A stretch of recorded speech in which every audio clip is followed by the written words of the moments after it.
Kasi yung mineral nagbibigay ng energy sa katawan.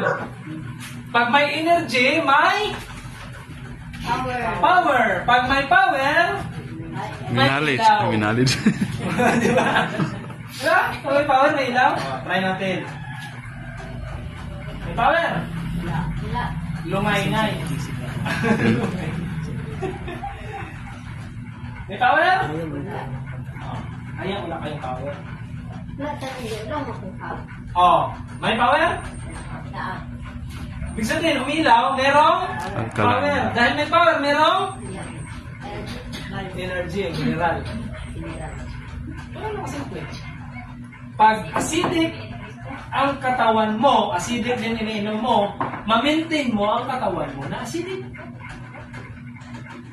So kung gusto mo i-maintain ang sakit mo, ayaw mo mawala, maintain mo iniinom mo.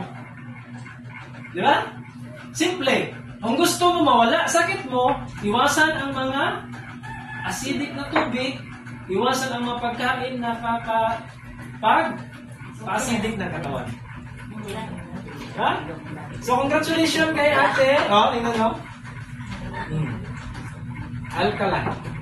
Pag ikon kalimot na pagdala sa mga tubig ba? Yung sa spring sa Nokia. Kaya, merong lumabas na prime C. Ano si prime C? Kasi itong tubig na malinis, hindi na talaga maiwasan. Kahit ako nga minsan, nakakainom din ako. Lalo na sa travel ka, kahit may baon ka na tubig galing sa lika.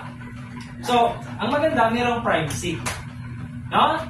Ang prime C is acid remover, no? Nakakatanggal ng acid sa katawan. No?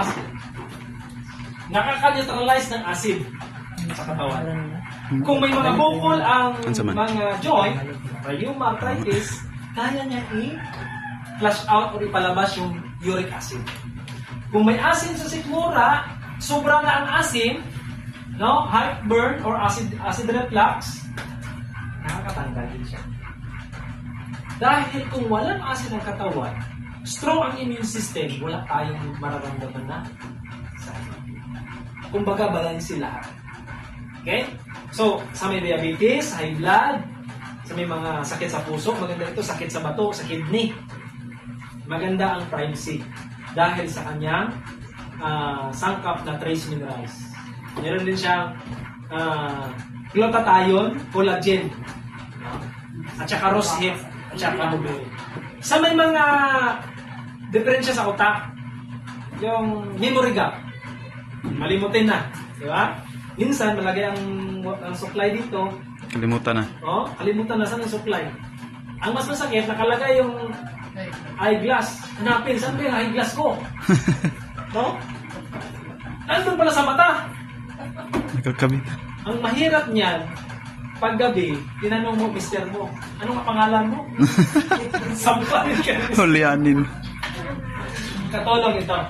Na maka-enhance siya ng memory. Makapabata. Okay? Yan yung ating prime C. Okay? So, gusto ko ipakita sa inyo kung totoo ba talagang nakaka-alkalinize siya ng katawan. Kung kaya niya bang kunin yung acid. So, ito di ba acidic? Ipakita ko sa inyo. At contain ano lang. Bitsin lang. Tingnan niyo yung acidic na tubig. Anong kulay? Blue. Ibig sabihin na. Lipat natin sa kabilang acidic na tubig. At saka tingnan nyo. Ang patay na tubig, nabuhay. Ibig sabihin, nakakabuhay pala ng Patay. patay.